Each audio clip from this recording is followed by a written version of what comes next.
So I'm hugely excited today to welcome my second guest in this series, the very famous and talented Denis Bouriakov.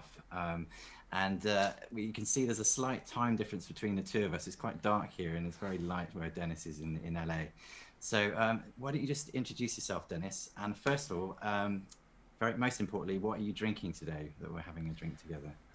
Well, that is an important question. It's a little bit earlier in the day than Yeah. normal for me. It's 12:30 p.m. Yeah. So I thought I will start with something lighter. Yeah. So I have my Blue Moon beer Great. and a chilled glass for it. Very good. Um,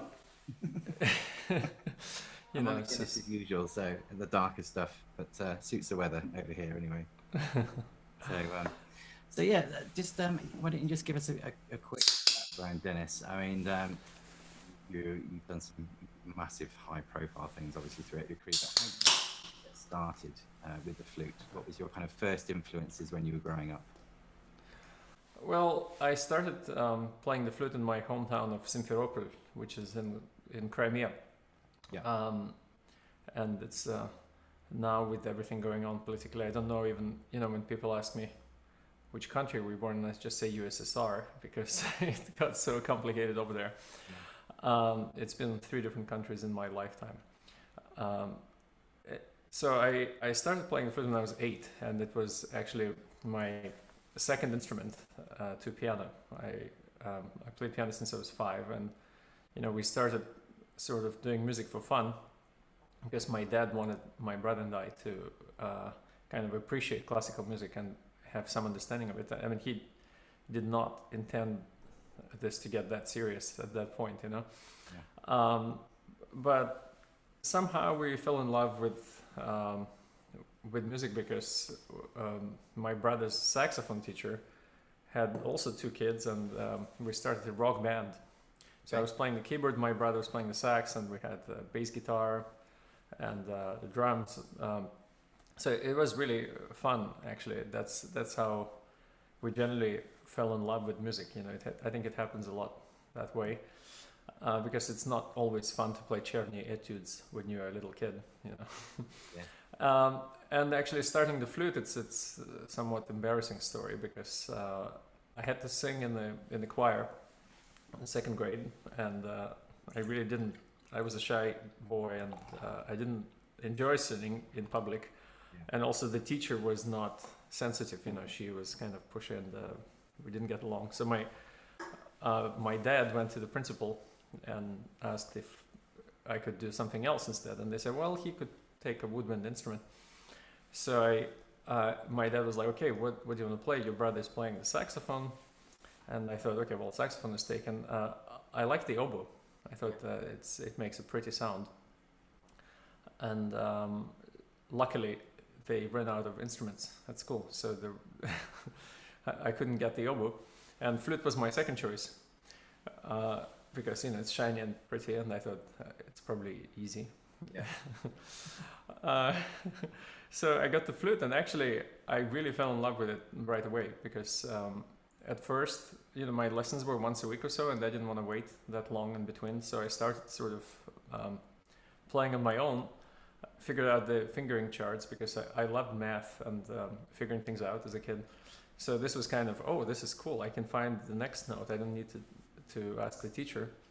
So I've been playing that, and you get so dizzy because you waste so much air. So I would play for a few minutes, lay down on the bed, rest, enjoy the little high feeling.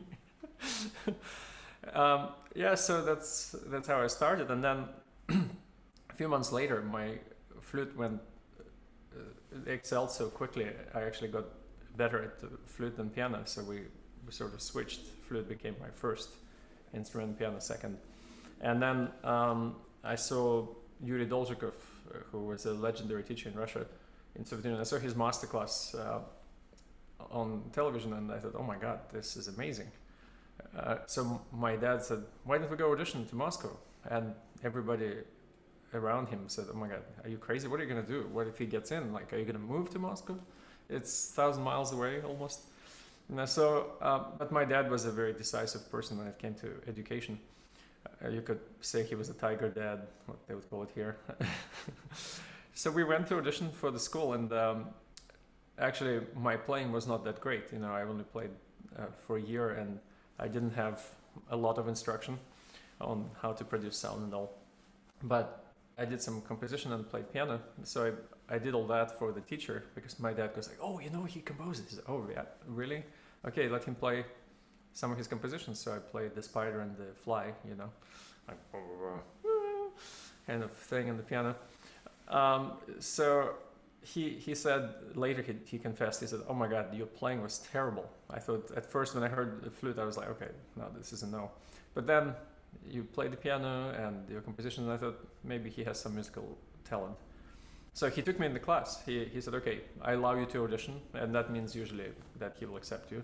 So I came to study to Moscow a few months later in September 1991. So what Actually, we moved. age? Sorry? What age were you when you went there? So I was almost 10. My birthday is in the end of October, so I was, I was a little boy, and we came to Moscow in August 1991 with my dad, just weeks before Soviet Union collapsed. It was a very strange time in Russia, and very dark.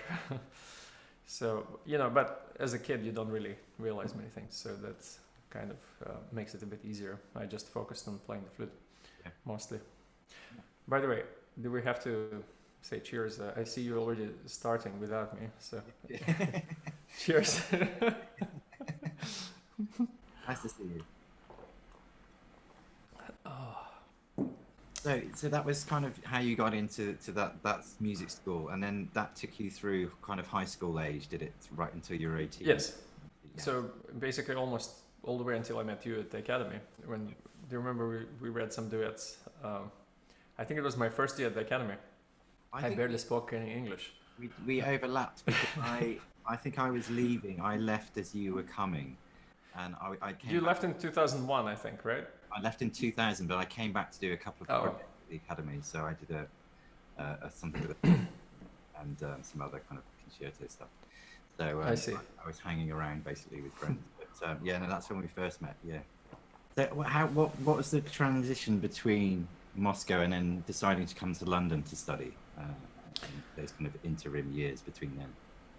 Well, that's kind of a long story, but we, you know, as I was studying in Moscow, we had this foundation called New Names, a charity foundation, and they, the lady who ran it was a genius, and she had somehow really strong connections in the world, because she used to be running the Intourist hotel in Moscow, which was the hotel for everybody basically coming to Soviet Union to do anything. They would be all staying in that, all the foreigners would stay in that hotel. And she, yes, so she, I mean, obviously she was connected with the KGB and all that, you know, in the past, I'm sure. Yeah. But she was a wonderful lady. She passed away recently. She was 90 something when she passed away. She started this foundation and organized concerts for talented kids. So we would go, a group of 6 to 10 kids, we would go abroad and play concerts. So when I was 12, I went to Paris. That was my first time to go abroad, and it was overwhelming in every possible way. And then we went to Disneyland. Imagine going from just collapsed Soviet Union, Moscow. The 90s was unpleasant time, a lot of poverty, you know, very dirty. And then you come to Paris, it's like, it seemed like magic. So I was talking about it for months to my dad, and he was very patient, you know, listening to all of that. But that sort of opened my mind, you know, and my dad's mind to possibly going abroad, because I was traveling every year somewhere 2-3 times a year with the foundation. And naturally, you know, got curious about master classes abroad and everything. So I actually went to James Galway's summer school in Weggis in Switzerland in 1995 when I was 13. And that was, you know, meeting my idol in person was just unbelievable experience. You can imagine this, you know, I've been listening to his CDs. Actually, my warm-up in the morning would be putting on his CD and playing along. So I didn't have the music for all these pieces, but because I did that every morning, I actually learned them all by ear, from the CD. So I was playing along, and not all the passages, but what I could. And then I got to meet him, and it was incredible. And he really liked me. I played, Carmen Fantasy and all these things as a kid. My teacher in Russia was very good at teaching little kids, and they were playing a repertoire which is very, very advanced for their age, and all had big sound, good technique. He had very good basics. So Galway, actually, James Galway brought my tape to the academy, and they were offering a place in junior academy in London. Which was a tough decision at that point, because I was 14 or so. My dad was a little bit afraid that if I get the wrong influence, I might not focus on studying and all that. So we decided to wait until I'm older, and I think it was probably the right decision.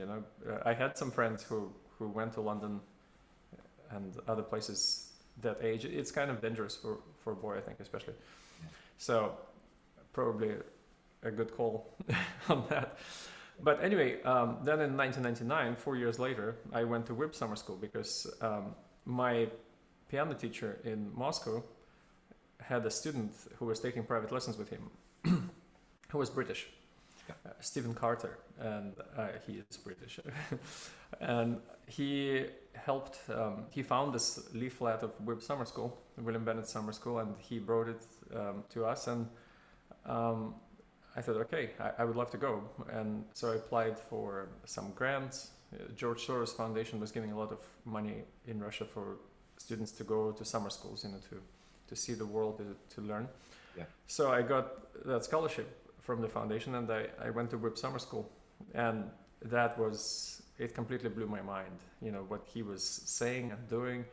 The attitude was so different, everything about enjoying playing, about having fun, the colors, I'm sure you played for Wibb many times. What he's like. Well, I'll tell you my how I met Wibb story afterwards. There's a funny story as well, but you carry on with your story. So I completely fell in love with Wibb and his teaching, and I said, oh my God, I really want to study with you, and they said, oh, but it's really hard. London is very expensive. The academy's tuition is very high. We'll see what we can do.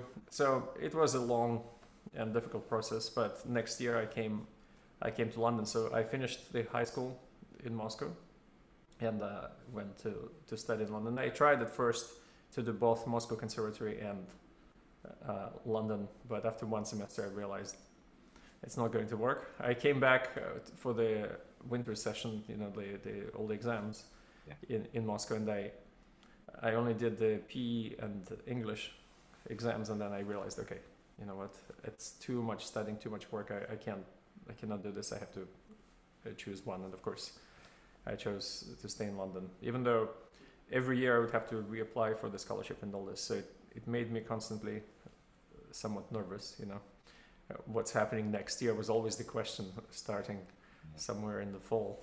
Very brave to take the jump and do that, Well, it was totally worth it. I mean, I think, for a lot of us, I think the student years, the college years, really fond memories, a lot of fun.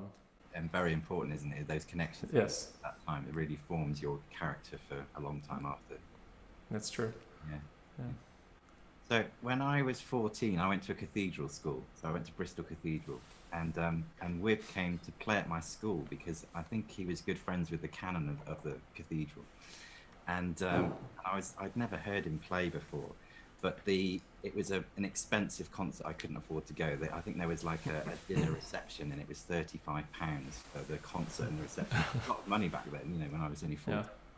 And so the canon found out, because I was a kind of star flute player in the school. He said, well, if you hand out programs, you can come to the concert for free, and I'll introduce you to Wibb in the interval. So I went to the concert and obviously was absolutely mesmerized by Wibb's playing, and he just bowled me over with his musicianship and this amazing sound in the cathedral, and I got introduced to Wibb in the interval in the chapter house, and I remember he thrust a glass of wine in my hand, and I was only 14 at the time.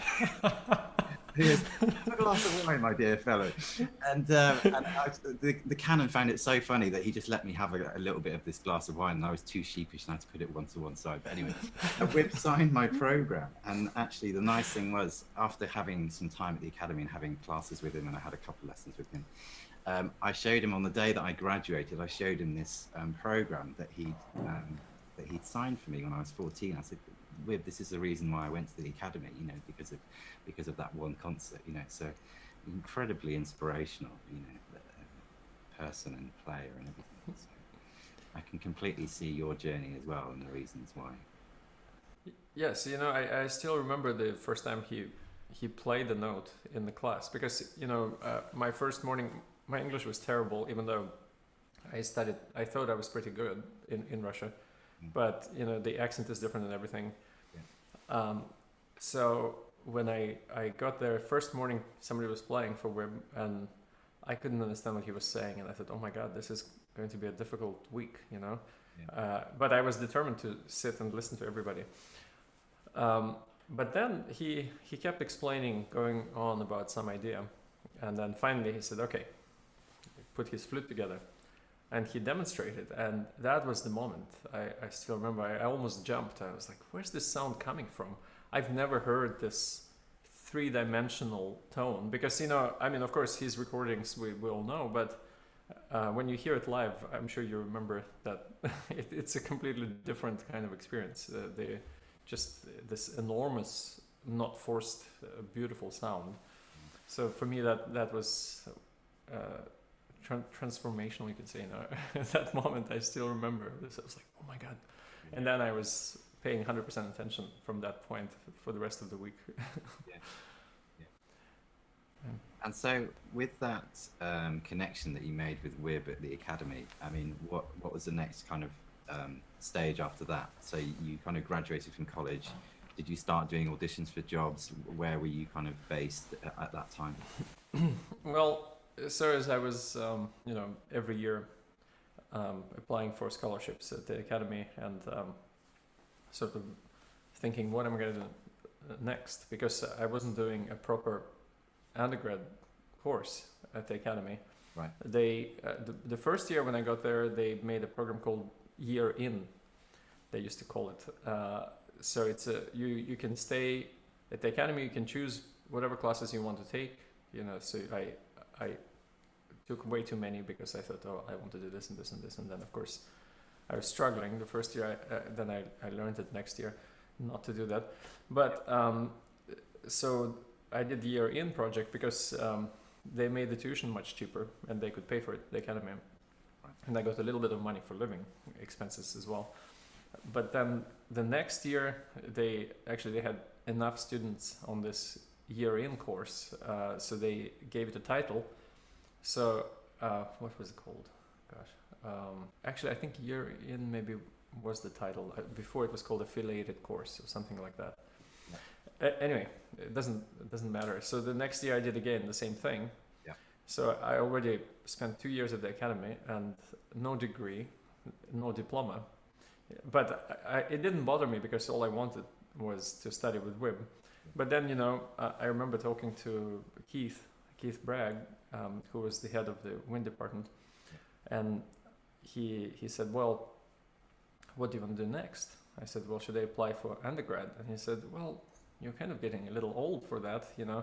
I also started when I was almost 19. Right. So I was almost 21 in the beginning of my third year. So he said, why don't you do postgraduate diploma? I said, I would love that, but I don't know. I don't have an undergraduate degree or diploma, you know. So the academy was open-minded enough. They made an exception. They allowed me to go to postgrad diploma. But the funny thing is, I don't technically have a degree, you know. Yeah. I only have postgraduate diploma from the academy. But it happens to a lot of players, actually. I think you've done pretty well with it. You know, Trevor Y never had a degree. Okay. He never had even, I think, a diploma from college. But right. Then, I don't remember which, I don't know if you know some college or academy gave him honorary doctorship or something like that. He taught at the Royal Northern for a number of years, so I would imagine it was the Royal Northern. Probably, yeah. Very good. So that was that. You did the postgrad, so you managed to get that course. Yes. So as I started that, I realized, I have to start thinking about what's next, because the options would be very simple. Either I get a job somewhere in Europe, or I go back to Russia and get a job there, which was always a possibility, but I didn't want to go back. I wanted to stay in Europe. Yeah. And of course, at first, somehow, Wibb always said, why everybody wants to stay in London? Why do they find the place so attractive? It's not the best place to work for musicians and all this. And I did not hear him, when he was saying these things. I was like, I just want to stay in London. I don't want to go anywhere. And I think a lot of students feel that way, or felt at least back then. So I started playing auditions in Europe, in Germany and other places, and I had no idea how much preparation you have to put in. So, my first audition, I remember I went to some small town in Germany, and I practiced about a week or two at most. And I thought, oh, I kind of know this. And I didn't even bother to listen to some recordings, believe it or not. So anyway, I went there. I think I don't remember if I passed to the second round or not, but of course I got eliminated either first or second round. And then I asked for comments, and they said, well, do you really know the piece? You should learn a little bit more about it and character and all that. So slowly, I took a few more auditions, and every time I would put a little bit more time and effort into it. But meanwhile, I was doing international competitions, which was my real interest. Yeah. So I thought, okay, auditions somewhere there, but competitions was something that really mattered to me. And my preparation for those was completely different. I would practice, for 3 months extensively, 4 or 5 hours a day. And it took me a long time to realize that actually that's pretty much what you have to do for an orchestral audition as well. Yeah. Somehow, it sounds really obvious, but it was not obvious to me. So every audition I did, I would do a little bit better in terms of preparation, but still nowhere near the amount. But I got lucky finally, after about 10 of them. I got a job in Finland, in Tampere Philharmonic. So and the timing aligned very nicely. It was right after my fellowship at the academy. So I went there, and I felt so happy to finally be free and be on my own and independent, and not depend on the academy or my parents or anything. Yeah. It was a great feeling. So that was my first job. And then it was not until we started dating with Erin. I met her at the academy, my wife. Yes. But we were best friends for a long time, for 3 years. So until we started actually dating. I always liked her, of course, but she thought we were best friends. Anyway, so it's not until we got serious together with her, and she came visit me in Finland, and that was the moment I realized, okay, this is not good enough. This is not good enough to build a family with her. At first when I was alone, a single guy, it was kind of nice just to, I completely enjoyed that for 3 years, without thinking, and I wasn't looking for anything better. But that was sort of a wake-up call. So I thought, okay, 2008 will be my audition year. So that was my New Year resolution. I don't usually make those, but at that time I thought, okay, I'm going to take every audition which is better than my current position and see what happens. And the first audition was in Barcelona in the end of January 2008. And that was the first time ever I did the same preparation as I do for international competitions. So I practiced every day for 4 hours, just the program for audition. Yeah. It's kind of hard, you get halfway through. I did that for a month, but halfway through you sort of feel like, gosh, I don't know what to work on anymore. I kind of polished everything, but you have to keep going and keep polishing and keep polishing. And when I played that audition, I remember the feeling was very different, because I often lost control in auditions. When you get so nervous. You come on stage and you lose a lot. You cannot show your best. But at that point, I was of course nervous. I mean, you will always be nervous. I don't think anybody can be not nervous playing in an audition. But it was nervous with control, which was the big difference for me. So it kind of felt like playing an important recital. You know how you feel nervous, but it adds excitement to your playing and you're enjoying it. Yeah. So it was kind of like this. So I won that position. I got the job and I felt extremely happy about that. So we were moving to Barcelona together with Erin. And the same year, 2008, December, was the audition for the Metropolitan Opera. So I just started in Barcelona in October, and then I took the audition. And Erin actually convinced me, because I thought, you know what, I'm happy with this new job. Yeah. It's nice weather. It's kind of like this all the time as well. You know, nice weather, great food, double the salary compared to Finland, and everything seemed perfect. But she said, you know what, I think you should audition for United States. I think they will like your sound and your style and everything. I said, yeah, but I'm broke, because we moved together from Finland, and you know, moving is expensive. But then the orchestra was not very organized. They screwed up my paperwork. So my work permit was not ready when I showed up in September. It was hilarious. So I come on September 1st, 2008, I come to the office in Barcelona, and they say, hello, I'm here. And I said, what are you doing here? Your work permit is not ready. I said, well, you know what? In Finland, we took, I took a year leave. We had an audition, 35 people came. We selected the winner. The person is hired. I'm not allowed to go back. They said, can't you go back and play a little more there until we're all settled with this? I said, no, it doesn't work that way in Finland. You know, it's a very efficient, very organized country. So I was stuck there in Barcelona with no work permit. I had this temporary visa. And then finally the work permit came through, but you could not do all that work in Barcelona. I had to go out of the country and apply in the consulate. So I went back to Finland for 2 weeks. And there was more to this, you know. They asked for criminal records for the past 5 years. So I called the embassy in Helsinki, the Spanish embassy, and they said, well, I was only for 3 years in Finland, and before that I was in UK. So do you want me to get one from UK? And they said, no, don't worry about it, just get one from Finland. So I did. And of course, sure enough, when I showed up, brought my paperwork, I said, oh, but you only lived there for 3 years. What about criminal records from England? And I said, well, they told me, and I showed the email actually. And they said, oh, that's Jorge. He doesn't know what he's talking about. I'm Jorge. And I'm like, I'm sorry. He told me it's okay. This is the email from an employee of the embassy. And he said, sorry, nothing we can do, because we're going to send it to Madrid and they will not accept it unless you have this paper. So I had to stay in Finland and wait. I called my landlady in London, Brenda, and she was very sweet. You know, she helped me send everything faster. So I was stuck in Finland for 2 weeks, staying with my friends. And Erin, meanwhile, was alone in Barcelona. Okay.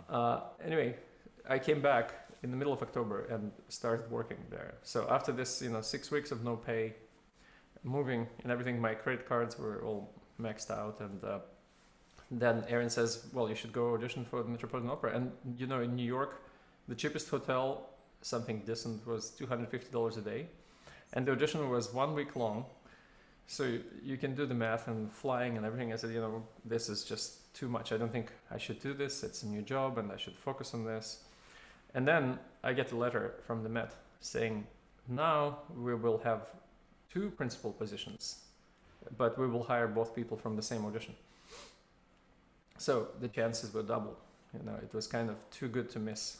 And then I said, well, it's hard to afford this. And Erin talked to her dad and he said, oh, you have to do this. Okay, I'll sponsor you and Erin will come with you. So we went together to New York, made a kind of vacation out of this as well, if you can call that when you come for audition like that.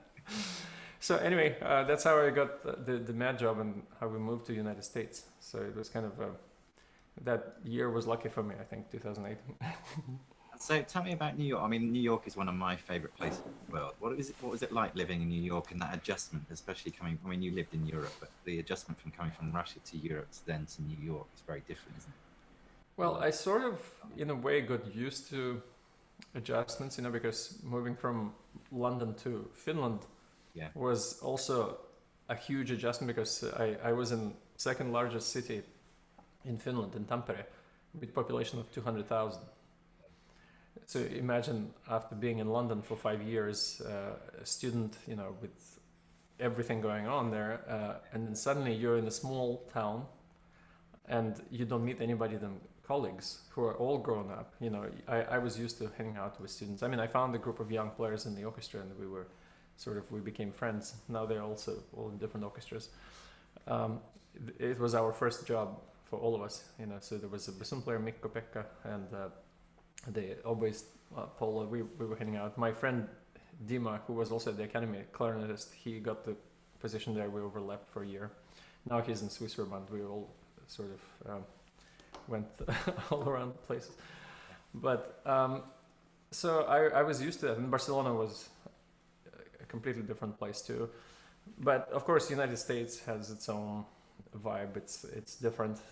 The culture is different. So it took me some time to understand and to appreciate it. Yeah. Certain things didn't make sense at first.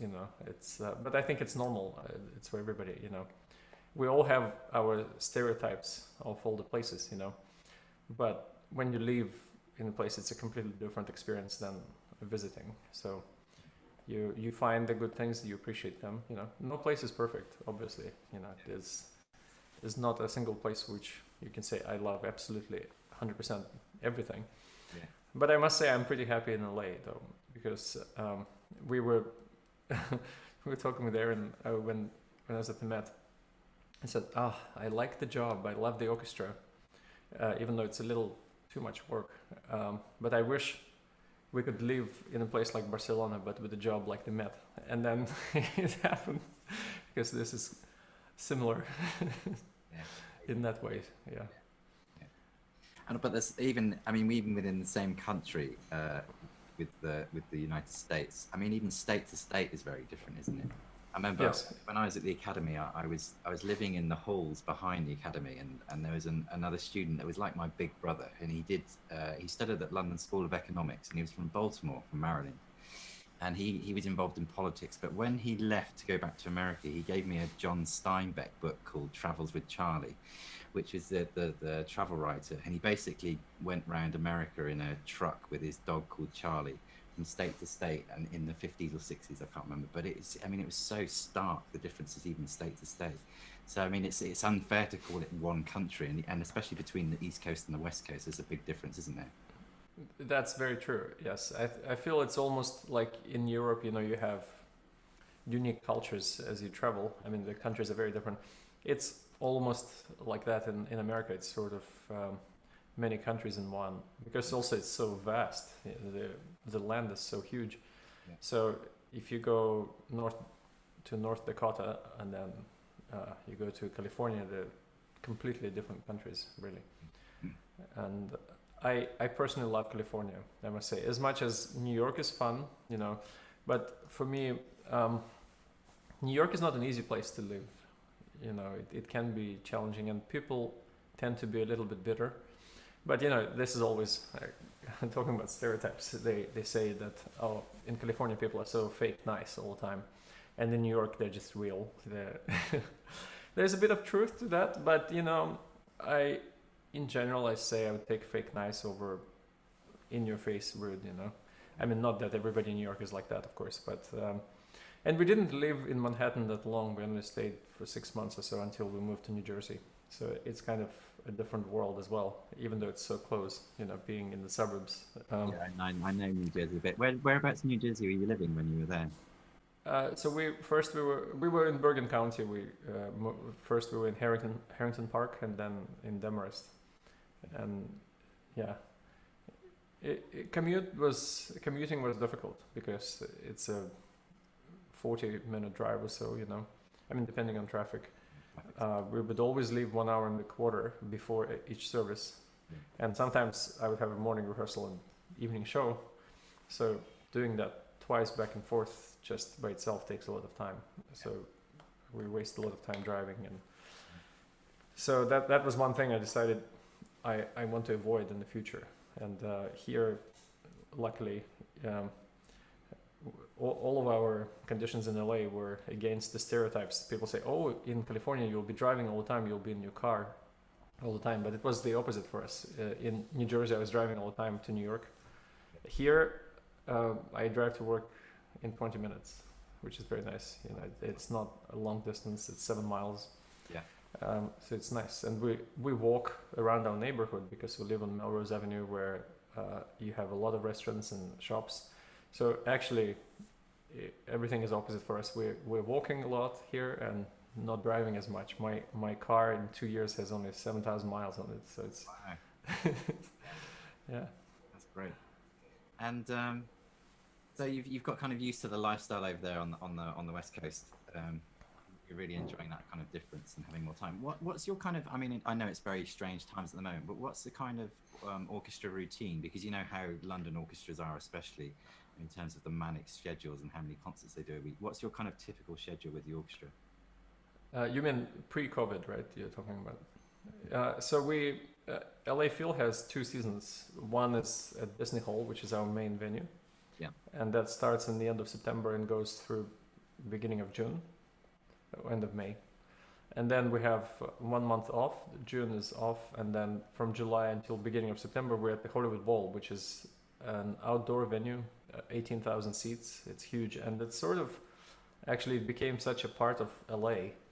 It's every single person in LA knows Hollywood Bowl, and every single person I've met went to at least 1 or 2 concerts in their life, because it's such a nice experience. You know, you have no pressure, like being in the concert hall. There are a lot of things which make people feel a little bit, how can I say, it's an event. You know, you have to dress up, you have to pay $100 for the ticket. Yeah. You know, to go here LA Phil at Disney Hall. At the Hollywood Bowl, tickets start at $1. If you sit in the very, very back, there's absolutely no pressure. You can bring your wine, you can bring food, you know, you can sit and relax and just enjoy a concert without a lot of expenses or trying to be quiet or anything like that. So I think it became like the heart of LA in a way. And that's also for LA Phil is what gives us financial security as well as a job. Because for instance, we do a John Williams weekend every summer. Three nights in a row, sold out, 18,000 seats. So that's a lot of tickets right there in one weekend. Yeah. And people love it. They bring lightsabers. You know, we play the Star Wars music, and you see them all lighting up, and it's really fun. With the July 4th concert, you know, Tchaikovsky Spectacular with the fireworks, things like that. And Gustavo is conducting 3 weeks during this period always. So it's kind of nice, and for me I enjoy that time as well, because our typical week at Disney Hall would be rehearsals on Tuesday, Wednesday, and then Thursday dress rehearsal, and then Thursday night, Friday night, Saturday night, and Sunday matinee concerts. So 4 concerts. I would say 4 concerts every other week. Every other week it would be 3 concerts. So depending on the program and conductors and everything. Yeah. But that's sort of the routine. So I would say, you know, every 2 weeks it will be 7 concerts. But at the bowl, it's completely different. We very often, if it's a simple program, we would have a morning rehearsal and evening concert, or a morning rehearsal and another morning rehearsal and an evening concert. So that's more London style, isn't it? This sort of when you have just 2 rehearsals and then you perform, which is not usual for us here at Disney Hall. You know, we work usually longer, rehearse longer. But I like that time in the summer, because you get to play so much repertoire, and some people don't like that because, you know, you have to learn all the parts and everything. But I'm a pretty good sight reader, so I get away with not practicing too much for the Yeah. So after the ball season, we have a week off, and then again we go back to Disney Hall. Yeah. But now we haven't had any concerts since March, like most of the orchestras. Yeah. Yeah.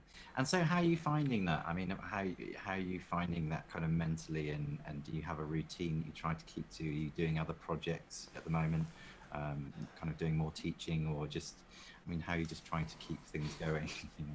Well, we teach at UCLA, so that's our full-time teaching position with Erin. We're sharing the studio, so we do that online, obviously, on Zoom. Yeah. And plus, my colleague in the orchestra, Andrew Bain, and his wife RuPaul, they started this program called Invested Musician. So it's an online school, sort of designed mostly for preparing for auditions and getting into the real world, the business side of being a musician and things like that. So they do lectures on even taxes and Alexander technique and all that, mental training preparations and things like that. And I teach performance classes and technique classes there weekly, and then also have lessons with the students. So that's another project I've been doing. And plus, of course, recordings. Now, I think one thing most of musicians during COVID got pretty decent equipment. Yeah. A lot of us bought really good microphones, cameras, and things like that. So I actually had a pair of really good mics I bought back in 2007, which I used twice since I bought it. But now I'm actually speaking through them right now. Yeah. Now it's hooked up to my computer, so we use it for teaching. Yeah. You can do it in stereo with good quality.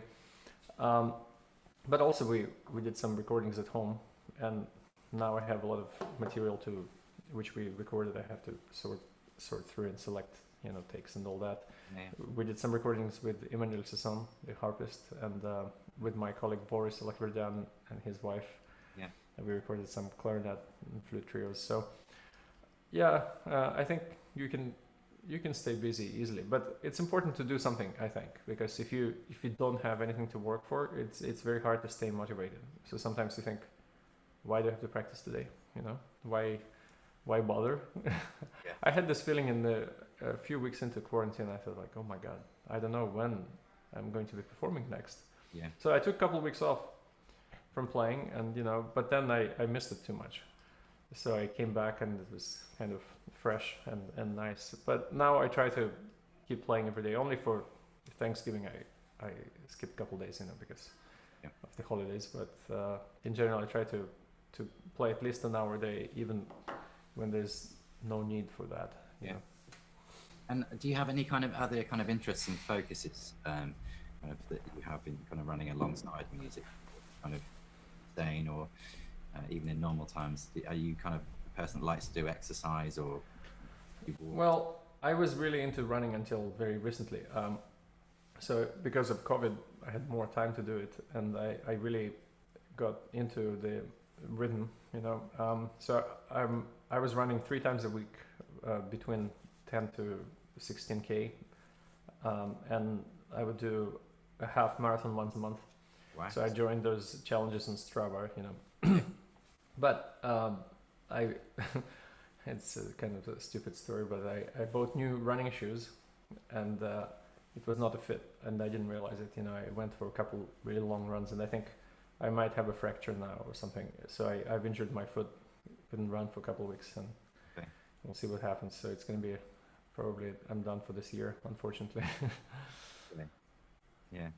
But no, it's good to kind of have the kind of exercising alongside, isn't it? It's kind of an extra focus as well, and keeps you sane mentally, I think, especially with things at the moment going on, all around the world, where you don't have those kind of coping mechanisms with the things that you can call on normally in a work setting, and even colleagues or whatever. It's the thing. I think the thing that speaking to friends that I miss the most is not just the great musical experiences. It's the camaraderie of being with colleagues, and the kind of chat and the banter that you have at rehearsals is what I miss as much as the actual music making. So absolutely, I think that's what musicians are really struggling with, and also I think that people didn't think it was going to go on as long as it has done. That maybe it was going to. That's true. Yeah. And it's for us. I think it's going to go on for until Easter next year before things really start happening, especially for kind of freelancing, you know, with not with major orchestras. So it's finding things, coping mechanisms to keep you sane, you know, during that period, isn't it? Really, to keep, as you say, keep motivated and have little goals to work towards. Yes. Yeah. I think we're all in the same boat, you know, on this. Yeah. I think everybody can sympathize with that. It's true. But, you know, there's light at the end of the tunnel. We know the vaccine is coming. I mean, multiple vaccines. Yeah. So I'm hopeful. Although I don't know how long it's going to take before people feel safe to do it, you know. Yeah. So we have no idea. And LA Phil reached an agreement for the next 2 years, which is very much dependent on what's going to happen, you know. Yeah. How much they're allowed to open percentage-wise and all this. It's complicated. But I think eventually, you know, we will pass this. Yeah. It's going to take a couple years maybe, but yeah. And having all this extra time, have you thoughts about, have you got any other things that you would like to do? I mean, you've achieved so much in your career already, but is it kind of giving you another kind of focus, looking forward to some things that you might want to do in the future, you know, looking forward? Well, I think recording is something kind of, you know, it's natural to do now that there's enough time, and I have the equipment as well. Yeah. So I feel like I should do a bit more of that. But that said, you know, nowadays people like watching videos more than just audio recordings, and that is something I don't want to do too much at home. Yeah. You know, the videos, because it does look like a home video, you know, even if you have a very good camera. So I don't know. I think I will just record some audio for now. I think there's a project I'm doing for Fallout in Italy. Yeah. So I will do a few solo pieces recordings for that. This is pretty much it. We play with Emmanuel Sisson. We read some music. It's our new principal harpist, and he's phenomenal. He's one of the best in the world, without exaggeration. You can say that very safely. So I'm very fortunate. We read some music with him and our principal violist, Tang Li, who is also a phenomenal player. So that was fun. You know, we all did our COVID test on the same day when we waited for the results next day, and then we got together. Yeah, they were wearing masks. I mean, I wasn't, obviously. Yeah. But that was sort of a very refreshing experience. And then Emmanuel comes over here sometimes to read music and to play for fun. And we did a few recording sessions. So that kept me really motivated. In February, we're doing a festival in San Diego, mainly Mozart. So they're doing outdoor concerts. Also, everybody gets tested and then play on stage. So we'll play Mozart written harp with Emmanuel there, which I can't wait, because I haven't played a real concert since March. You know, I forgot that feeling, you know, playing for a live audience. Yeah, exactly. I've done one so far, and I had something else that was supposed to be last week. I was supposed to do something with Nicky Benedetti, and it got cancelled when we had another lockdown. So I was absolutely gutted. And it was a really nice program because it was L'Après-Midi and Mother Goose on the same program. So it was nice, the first lovely. week. But it's just the sign of what's going on. But it's a real kind of, we don't realize how much of a drug it is, you know, performing, you know, playing. Absolutely. That's why we do it, isn't it? Yes.